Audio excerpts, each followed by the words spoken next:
Hi, you're listening to Sustainably Geeky, the podcast for the everyday environmentalist. This is episode 80, and today we're going to be speaking with Josh Dorfman, a climate entrepreneur, author, and media personality. Josh hosts Supercool, a weekly podcast spotlighting real-world climate solutions that cut carbon, boost the bottom line, and improve modern life. So, Josh, welcome to the podcast.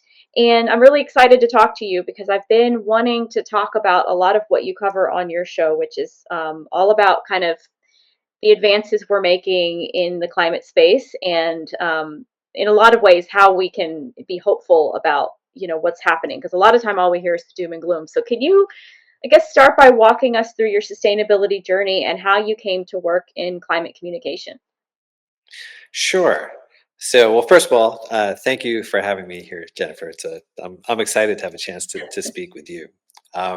My sustainability journey, I will go as quickly as I possibly can. But to do that, I have to go back to the 1990s.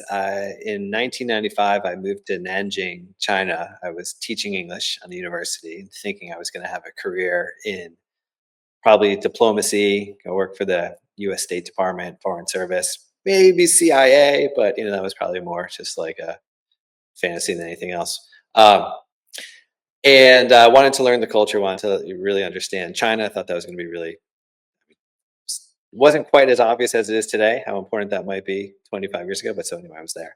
And then I got a part-time job working in a factory that made bike locks for a company called Kryptonite. American company, was opening up manufacturing.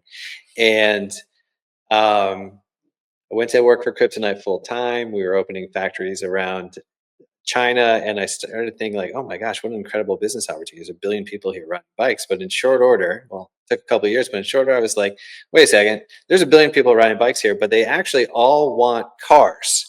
And you could see how fast the infrastructure was being built, the highways, tunnels, bridges, from nothing to just, you know, incredible pace of modern infrastructure coming in. And I thought, I don't know anything about the environment or global warming, but this is going to be problematic on a whole bunch of levels if there are a billion more cars in China, and then you've got India, and you've got Eastern Europe, and all these places developing economically. What is that future going to look like?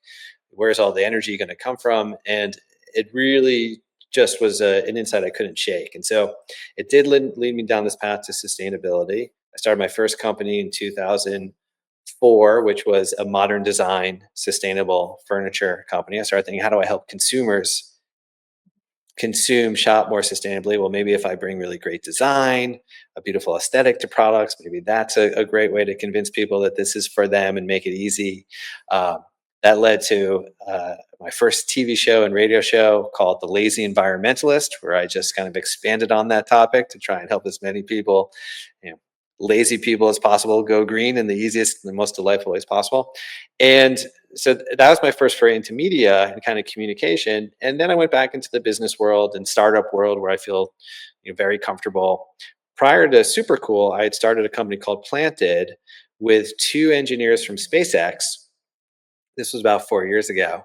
And we had come up with this concept that if we could if we could identify something that grows faster than trees, pulls carbon from the atmosphere faster than trees, and turn all that biomass, that material, into something useful and durable, maybe we could come up with a really cool way to build a business around carbon removal.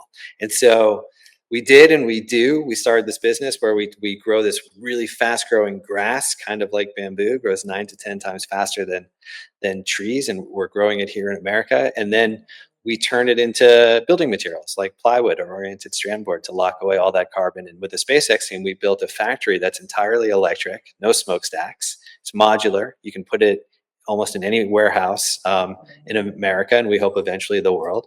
So you pull carbon, you turn it into something really good without giving all that carbon back up a smokestack, and you lock it away in the walls of new homes. So you've just had your hand in all sorts of things in the climate space, and your latest project now, Supercool. Like I mentioned, you talk to a lot of people that are developing and innovate and implementing these innovative and kind of fantastical sounding solutions to the climate crisis. Like even what you mentioned, something that can grow faster than trees. And sequester carbon. Like it kind of sounds like futuristic, something we wouldn't have yet. But yet these technologies are here, and like people just don't know about them, right? So, what are some examples of the ones that you've discovered, and I guess some that you found the most surprising that people, also would be like, wow, that exists? Yeah, exactly. And so I think Planted in some respects was that inspiration to start looking around when I stepped down as CEO and said, okay, well, I've been so heads down focused on commercial construction in these industries for the past 3 years. What else is happening? And what I started to see and what we cover are these solutions, as you're describing, that there's a real business case for. They cut carbon, they improve what we say the bottom line. Maybe they make companies more profitable or save money, or that's not all we do, but it's a big piece of it. And they make life better. So we're excited about the future we're marching towards, not just so we don't die. It's actually so hopefully life gets better in the process. And I could take that conversation in so many different directions, but one business that jumped out to me was a really interesting story. It's a company that works all over the globe today. It's called AeroSeal. We talked to them back in January. This entrepreneur Amit Gupta, and what was so interesting about this company was that, what's hard to really get our heads wrapped around is that so much of climate change, so much of carbon emissions just tie back to heating and cooling indoor space so we can be comfortable. Right. I mean, it's like remarkable. So if you look kind of across the globe at buildings in general, about 50% of all of, well, 40% of energy, 40% of energy, give or take, goes into buildings, right? Half of that goes to heating and cooling buildings to make them comfortable, right? So like half of 20% of all energy is just for like making ourselves comfortable. And air ducts are like these incredibly leaky things where all of this energy that's being go to, like, it is like, it's so important, they just leak. And it's like staggering. And so along comes AeroSeal, this company that says, we've developed a particle cloud, essentially this micron particle cloud that can go into those air ducts, and effectively, like, we create negative pressure around the air duct so it gets pulled toward where the air leaks are and it seals them up. Right? It's like, okay, that sounds cool. Like, why is that hard? And it's like, well, okay, the technology, it's not as like simple from a technology perspective. What's so interesting was this technology was developed 30 years ago. And the entrepreneur who developed it 30 years ago was really more of an academic, and he couldn't make a business out of it. And then Carrier, which I believe is actually headquartered in Ireland. Oh, I'm sorry. That would be, sorry, getting my big HVAC companies confused. Johnson. Apologies to everyone working for Carrier Johnson. But Carrier acquired the rights to this technology right around 2000. And then it languished within Carrier, this big HVAC company, for a decade until this guy, Amit Gupta, comes along, who's a rising product manager. It gets put in his portfolio. And he immediately sees the future and sees what this could do because he has relatives in the UK who are dealing with some of the most leaky homes in like the developed world, right? And so he's like, oh my God, I'm going to leave my job and my comfort and my company, and I am going to now be the one to take this all the way. And he does. And so it takes him about a decade and a half. He gets backing from Bill Gates and Breakthrough Energy Adventures. He's going and doing all these buildings and like all these new buildings, of course, in like the Middle East and like Abu Dhabi and Dubai. And he's doing the Wynn Hotel in Vegas, and he's doing the MetLife building above Grand Central. And he's sealing up these ducts, and he's doing it in homes too. And I love that technology. I love that story because just from an entrepreneurial perspective, timing, everyone talks about, like, you put a pitch deck together for investors are like, tell me about timing. Why is this the moment to do this business? And 30 years ago, apparently it wasn't. 30 years later, it clearly is. And so things like that are very exciting and compelling to me. Yeah, and it is something that seems so obvious, like you said. Like, yeah, of course we have the ability to do this, right? It's just 2024, but like you said, they developed this 30 years ago, and we never implemented it. It's crazy. Um, the stats you gave too about the amount of energy used for heating and cooling are crazy, especially considering there are still so many countries where air conditioning doesn't even exist in homes, like where I live in Ireland and the UK. I mean, they're they're not hot enough in the summer. Now they're getting warmer, but yeah, that's a really interesting stat that so much energy goes to that, and it's not even all, the technology is not even in all these places. So, um, Well, I was listening to one of your most recent episodes where you talked to Molly Wood about how sci-fi allows us to see the possibilities of a future with technologies that seem out of reach. And this is exciting for me because I'm a big geek and I love sci-fi and cli-fi and all that stuff. So um, I think that, one of my favorite parts is thinking about how can we better our lives with technology instead of making it worse, like unfortunately, a lot of movies and stories like to let us think. So yeah, it seems like the dystopian versions of these stories kind of prevail, while the utopian versions are a little more, oh, that's never going to happen. That's too pie in the sky kind of thing.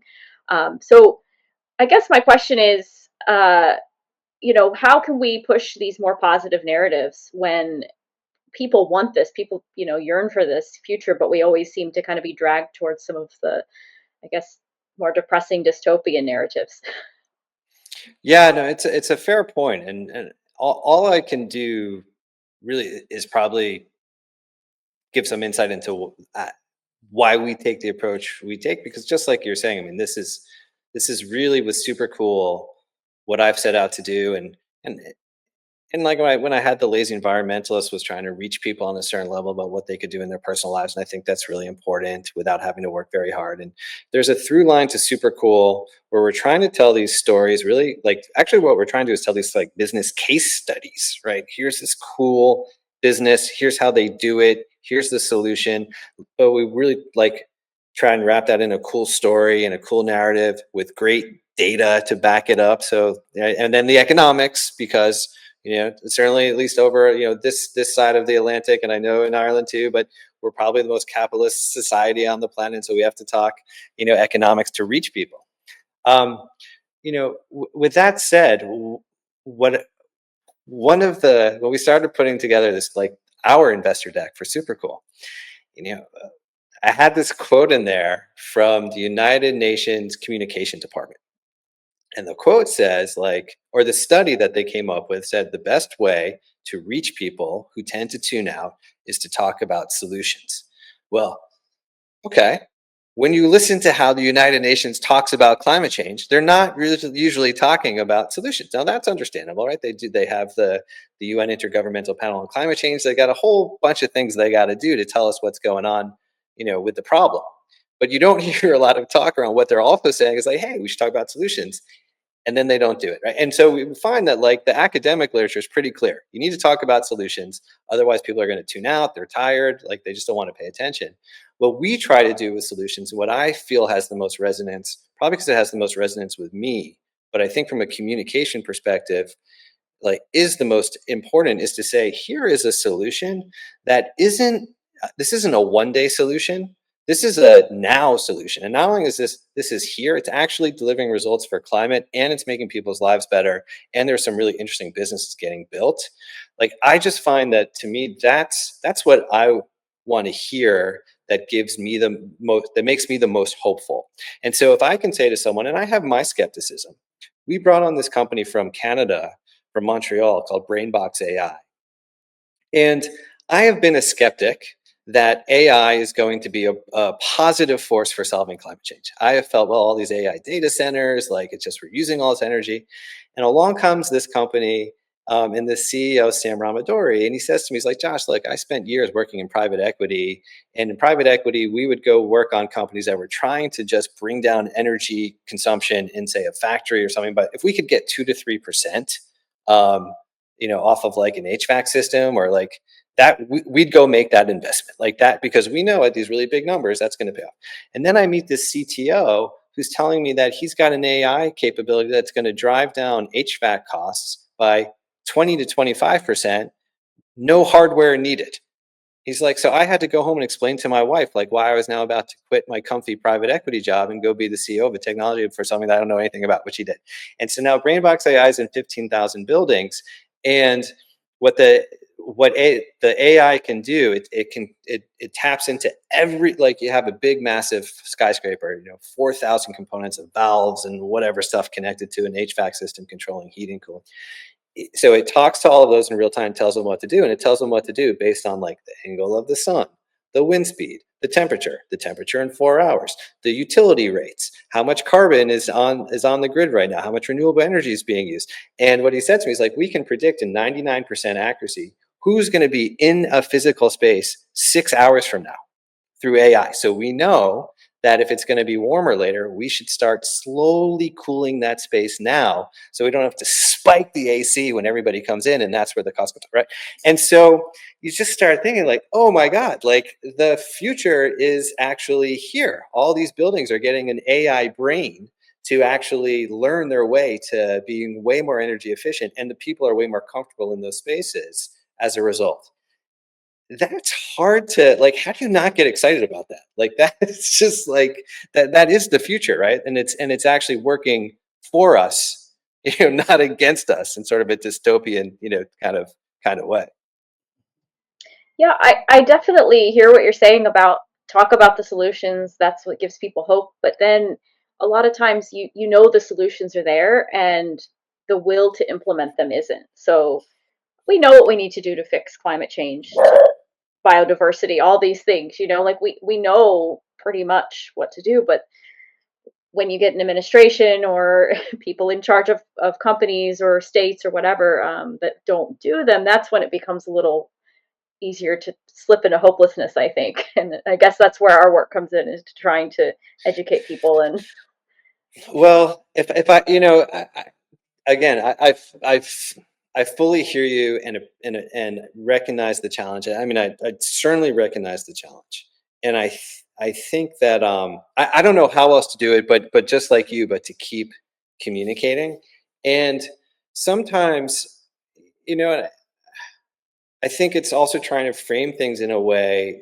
to help people understand, similarly, that there actually is more progress being made than is readily understood. Just for example, in 2024, global clean energy investment was almost $2.1 trillion. That's from Bloomberg New Energy Finance. And so, in comes the Trump administration.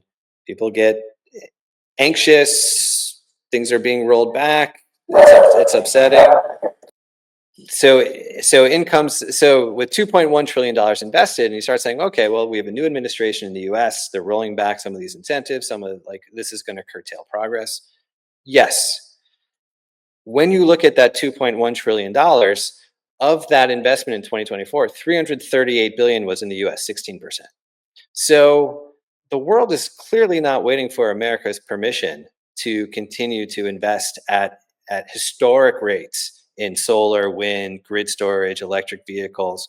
I just think how you convey that to people to have them understand just the magnitude and scale of what's happening around the world, that this, I do believe, is inevitable. I just think that the question is, are we going to go fast enough to avoid, as the challenges we face? But that's what we try to communicate. It's hard, and it's hard to get people to align with that view when the fear takes hold. But that's what we see, and that's what we try to convey. yeah, well, you kind of answered one of my next questions, which was basically, do you think that despite the challenges we might face from either politically or from industry pressures, the economics of the clean energy, clean climate technologies will win out? And it, from all of that I've heard and read, it seems like that is the case. And it sounds like that's also what you think, is that, hey, it's the economics is on our side. So at least if there's pushback, eventually it's gonna happen. Well, I talked to this woman, Britta von Essen, who's an investment banker. She works for CRCIB. They are the leading boutique clean energy investment bank in the United States. So they've done something like $70 billion of transactions in clean energy. And I was talking to her a couple months ago, asking her this similar question, saying, okay, given this moment that we're in, given where we're heading for the next 4 years, what do you think? And she said, look, if your perspective and lens is long enough, and you look back over the past 2 decades, incentives come and goes. There's solar incentives, they get sunset, states step in, they plug the gaps, cities step up, they do certain things. But the landscape for renewable energy and clean technologies is always evolving. It's Sometimes it's better than other times, but it's never perfect and it's always evolving. And yet the uptake of these technologies has only been in one direction, and it's the curve is only going up to the right, steeper and steeper in terms of adoption. And so I'm not an expert in that, but when I talk to people who've been looking at it for decades, uh, who have some that longer perspective, those are the ones who say to me, like, is there going to be some pain? Of course, but is it going to stop the march of where these technologies are going? There's just no way. Well, that's good to hear because it is easy to get caught up in the current moment and just the next week, month, quarter, whatever, year, and keeping in mind like the long term trends. I think is the most important. What we forget sometimes when we're stuck in this cycle of doom news and and all the bad things happening. But we have to kind of remember that yes, there are good things happening at the same time, and eventually, hopefully, those will prevail. And just looking at like how the cost of some of these technologies has come down over the years. Solar was very slow to be adopted, EVs, but now like they're so much more affordable and able to be adopted now by more people. So I guess those are some more practical examples for everyday people. Like, If I could say one more thing, I mean, I think yeah, with if you go back 5 years or like half a decade, and you look at electric vehicles, the prevailing view was that, well, EVs will need to get so now well, EVs will need to get to 300-mile average range to really drive customer adoption. 300-mile average range for customer adoption, and batteries need to come down to $100 per kilowatt hour, or whatever that metric is, but $100, right? Sub 100. Well, we're going to hit those two things over the next year or two. Both those metrics we're going to hit them, and so you're going to start to see a lot more price parity around EVs, and you're going to start to see ranges that are going to alleviate range anxiety, and that's all. That's technology just running its course to satisfy the constraints that have been holding back that market. Now, is it a guarantee that it's going to play out that way? No, but does it sure seem like it is? If you look globally at EV uptake and adoption in some places in Europe and China, if you expand the horizon of where we look at where the future is already taking hold, yeah, it's probably going to happen. Will policy and politics get in the way? They'll certainly slow it down. There's no question, but I still think like that future is also probably much closer, I think, than we realize. yeah. Well, I think for my next question, I think I know what your answer is going to be, but um, you know, a lot of folks say we're facing all these challenges around the world, and we shouldn't be spending money on new technologies that aren't really attainable, or that are just kind of oh, that'll help the future, but we need focus on problems right now. So do you think it's reasonable for investors and governments to be continuing to invest in these types of things that might sound like something out of a sci-fi novel, but um, you know what's the point if we need to be addressing problems that are happening today? Yeah, I can understand, how some people may hold that view. I think that if you step back, and it's not to say that there aren't extremely pressing problems today, um, but a lot of these problems are interconnected. If we take a broader look globally, we've talked to some really interesting companies doing work in Africa, where there's 1.2-ish billion people, half the population on the continent. That doesn't have access to a reliable energy grid, if they have any energy grid at all. And so, what's the solution? Well, there are companies working on, of course, distributed solar energy. There's this company, D-Light. We had Ned Tozen, the CEO, on the show. They're the biggest solar company in the world. I mean, they've put solar panel enabled products in 30 million homes. So that's lighting, right, connected to a solar panel, or that's even an ultra efficient TV or radio, so you can actually be not just be entertained, but actually understand the news, what's going on, or fans, appliances, right? But it's all like solar enabled. Well, what does that do? Well, it's not just about solar. It's about then enabling children to be able to study, right? Or be able to do their homework at night, or actually be able to have not rely on kerosene or other fuels that make people sick. And so there are all these interconnected, you know, solutions when you start to look at how do you solve problems. Well, okay, we want to make people healthier in Africa. How do you do that? Get rid of the kerosene they got to burn for lighting in their home. Okay, how do you do that? Well, you need solar. Well, let's not do solar, because we should only do that in the future until we solve kerosene. Well, like, they're all connected. And so it's not always the case, but there is some, this notion of like co-benefits. If we do X, we're also going to get Y awesome thing we want. Like, more solar means less pollution, healthier people. So I think that it's hard to separate those things out. And I think the exciting thing about a lot of clean technologies is they're clean, at least in where they're being consumed. And so there's a lot of upside for doing this, as fast as possible, not just for climate change. Yeah, I was thinking as you were talking, like specifically talking about bringing these technologies to developing countries. A lot of times, I think people think in their head, well, they have to go through the exact same process that we did in our country. So they have to go through the dirty fuel phase, and they have to burn coal and gas and kerosene, and then they can, jump to these other things, because we don't even have distributed solar in the States. So why would we give it to another country? But I think those are actually the places that are the most it would be the most efficient, maybe, because you're starting from scratch. You're able to implement these things right away. You're not having to, like, you know change an old system that used to rely on fossil fuels, and you can just, hey, here's solar. You're living in the future now, like, we have to catch up to you, kind of thing. I think that's a pretty cool way to look at it, rather than, well, why should they get it if we don't have it? One of the things I agree. And so, Najib Tosin from D-Light, he talked about that. He talked about, we're helping these homeowners, these families, essentially leapfrog fossil fuels. And so I've looked at that. I've tried to understand, well, what else is happening on the African continent? And then you start to see some really fascinating stuff. There's a company called Max, MAX. It's um, an electric vehicle company, predominantly motorcycles, in Western Africa. Um, Western Africa motorcycles, it's also often used as like taxis, right? So like, that's how people get rides.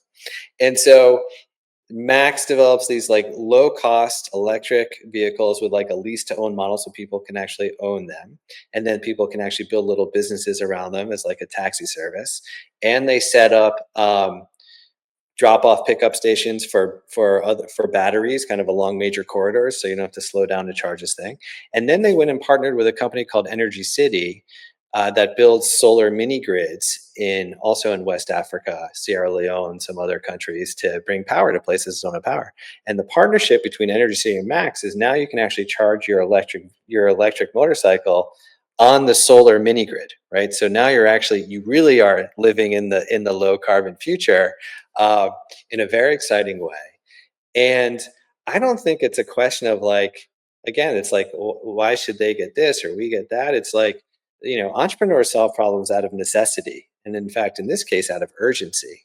And so you can really look to develop, not always, but I do think in a lot of instances, in cases like this, to Africa and elsewhere, and discover some incredibly interesting solutions, fascinating entrepreneurs who are scaling solutions in really some of the more challenging places on earth to do it. And I think there's a lot of lessons that we can draw from that too. Yeah, for sure. That's so cool that they're already doing the charge as you drive thing, because I've heard of that being developed for roads here, or in the States, and it seems like that could never happen. There's so many streets and so many barriers, blah blah blah. But I love to hear that these things are being implemented somewhere in the world, and maybe can be a test case.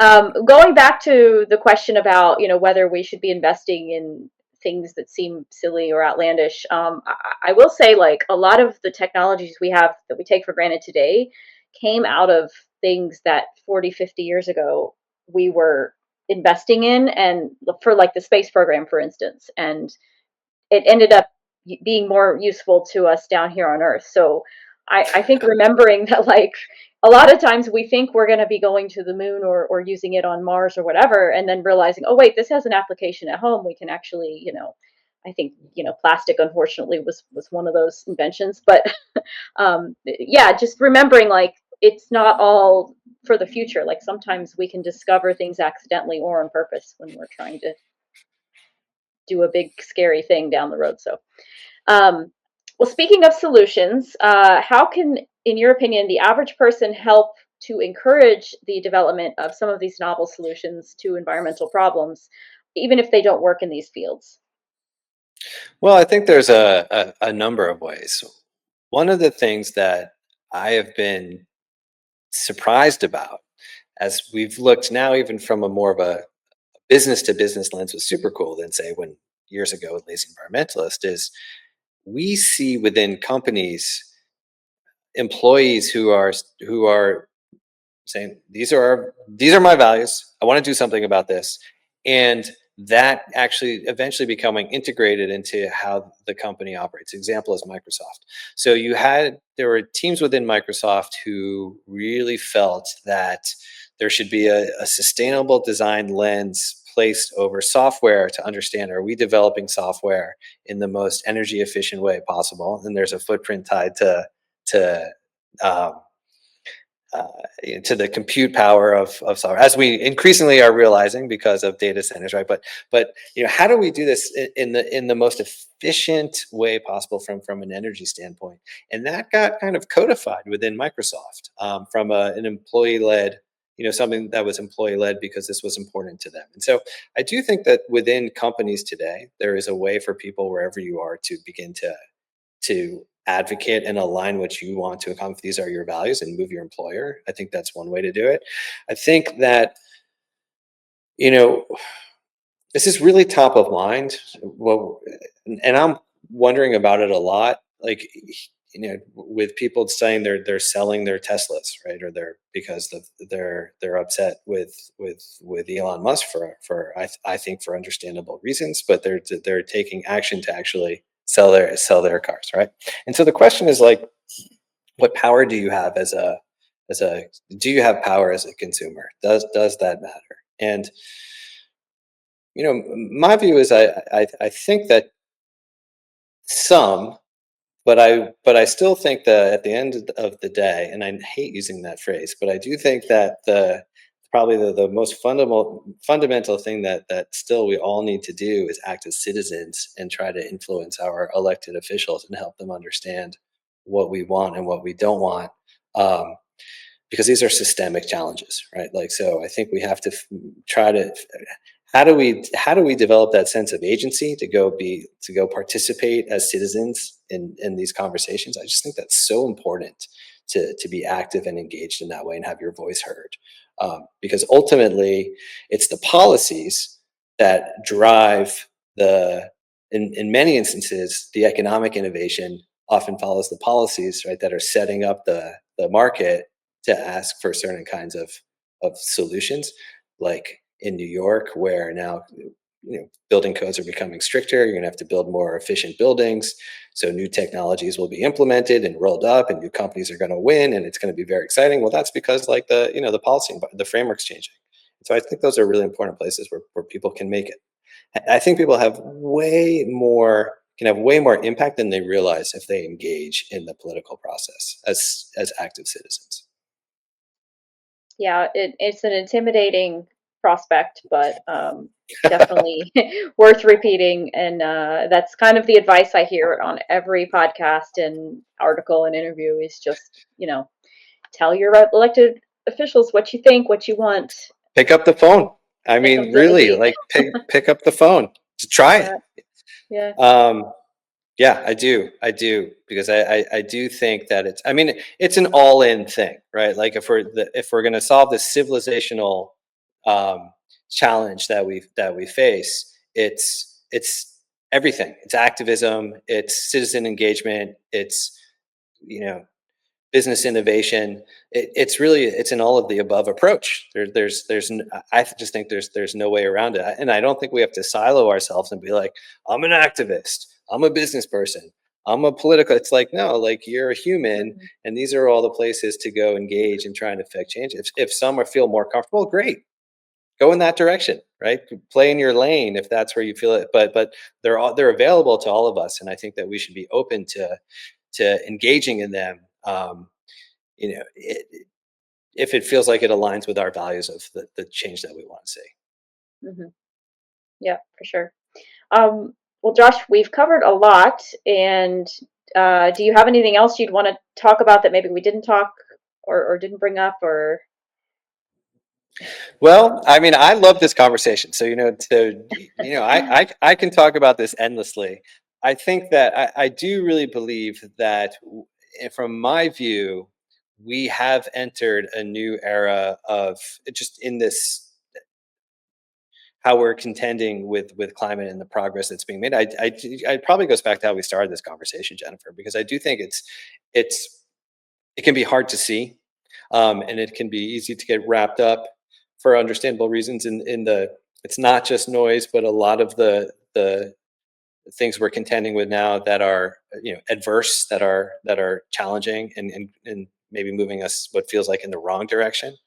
But underneath that, my gosh, like, if you see, so many cities have become these living laboratories for action. I just think that it's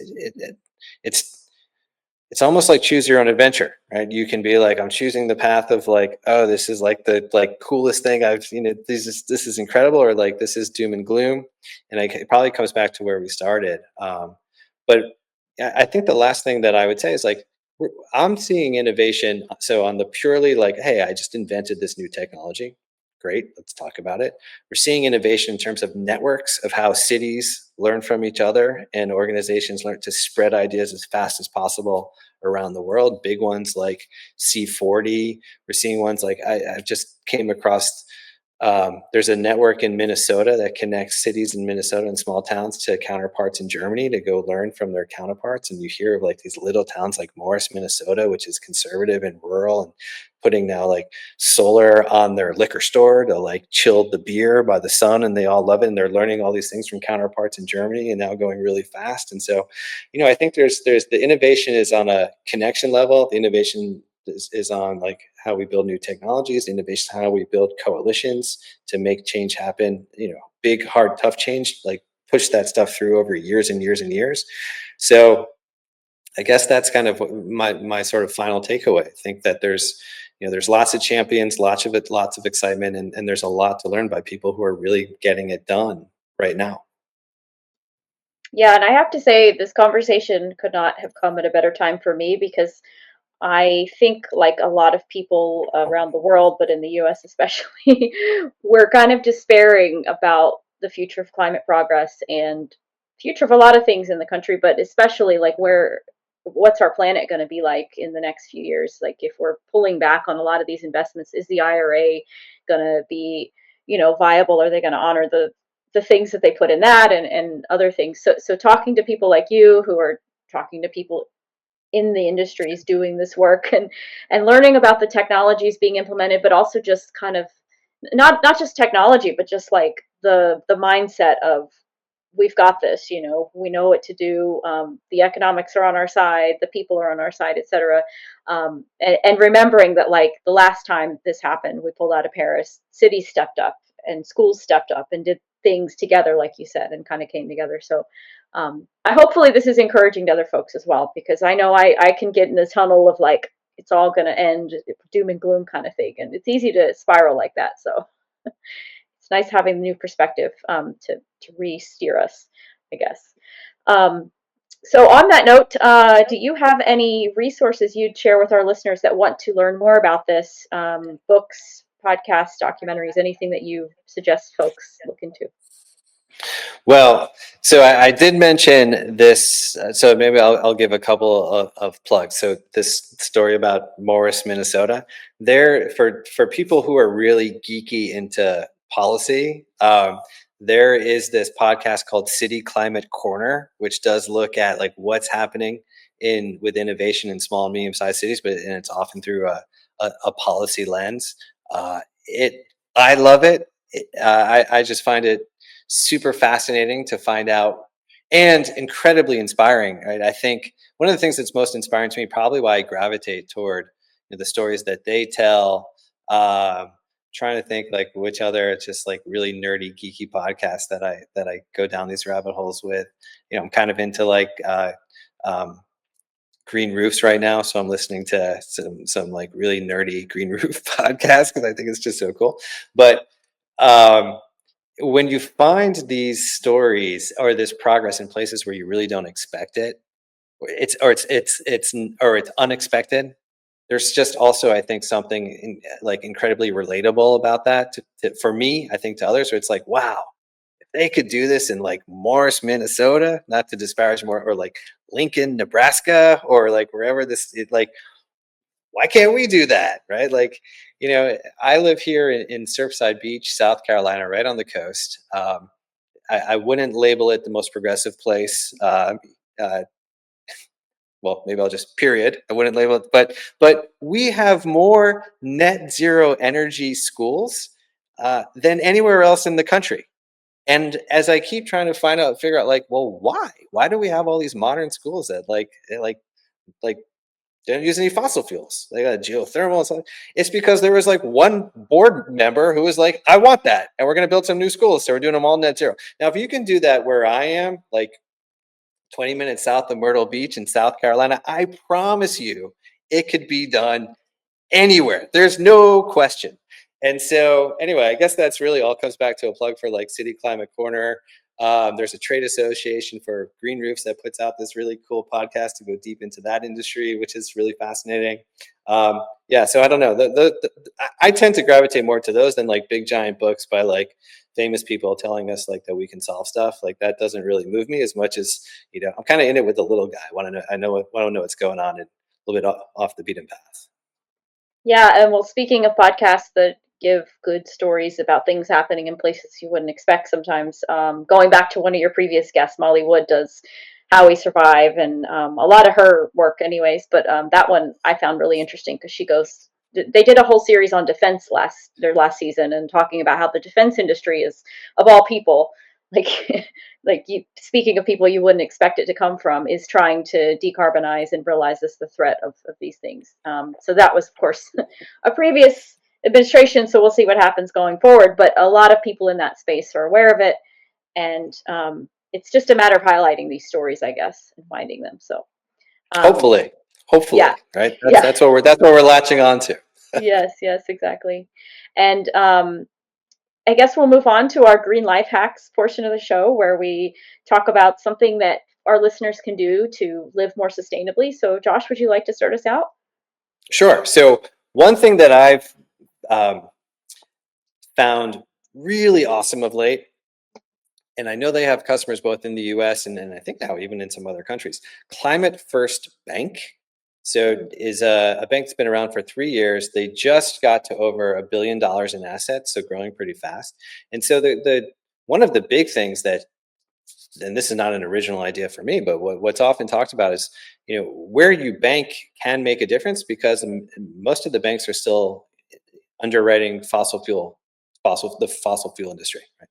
And so if you don't want to park your money somewhere where that money is going to become part of that process, there's a bank that was, that I think they launched, 3 years ago, growing very, very fast. And what's exciting about Climate First Bank, it's an online bank, so anybody can bank theirs. It's of course checking and savings. They have some pretty great interest rates on some of their checking accounts now, so you can actually make some money. And but different than other banks that have come before that have these values, there's also commercial banking. So small businesses can also open accounts there and do their banking there as well. That's new. That's very exciting to me. But that's an opportunity for individuals, small businesses, people who want their money to work for them and their values as opposed to kind of against the things that they stand for. Yeah, very good. A lot of times we don't think about money and its impact, but our personal money definitely can make a difference. So, I guess my my life hack for this month is, kind of in the theme of recognizing that there's a lot happening in the world and it can be overwhelming.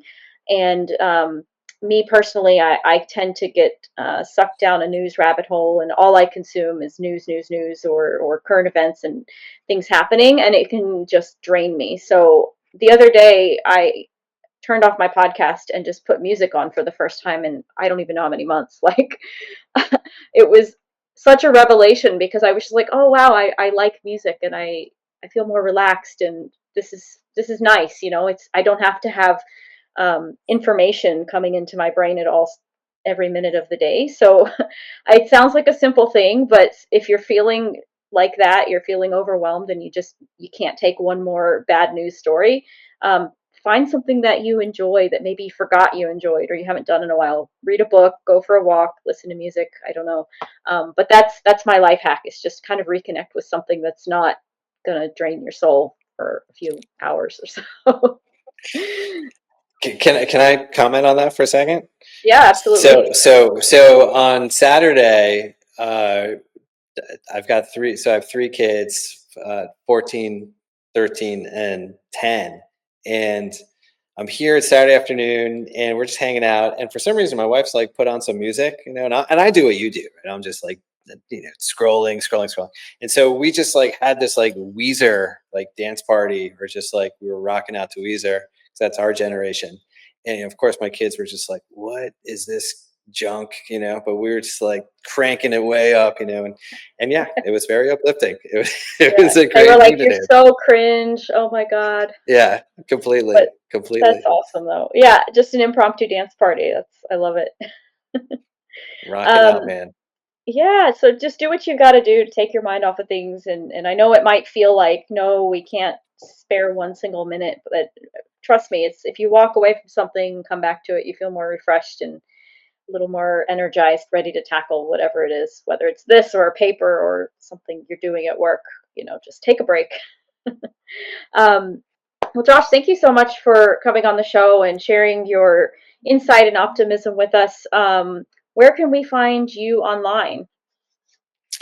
The best place to find what we're doing around Supercool is our website, getsuper.cool. You can find the podcast. You can find our weekly newsletter where we go a little deeper into kind of related stories of what we're covering on the podcast. I'm most active on social on LinkedIn. And so Supercool's there. I'm pretty easy to find there if folks want to find me and connect. Perfect. And we will link to all the links and everything on our show notes. So if you're interested in coming back and visiting that, they'll be there. You can find the show Sustainably Geeky wherever you listen to podcasts on YouTube, Facebook, and Instagram. And of course, if you don't already, please subscribe, like, review, thumbs up, whatever they let you do on your podcast listening of choice.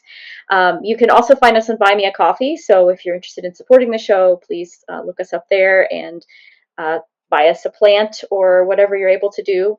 Again, Josh, thank you so much for being on the show. And for folks that are interested in checking out his podcast, definitely give it a listen. I've listened to a few episodes and they're very informative. So everyone listening, have a great rest of your day.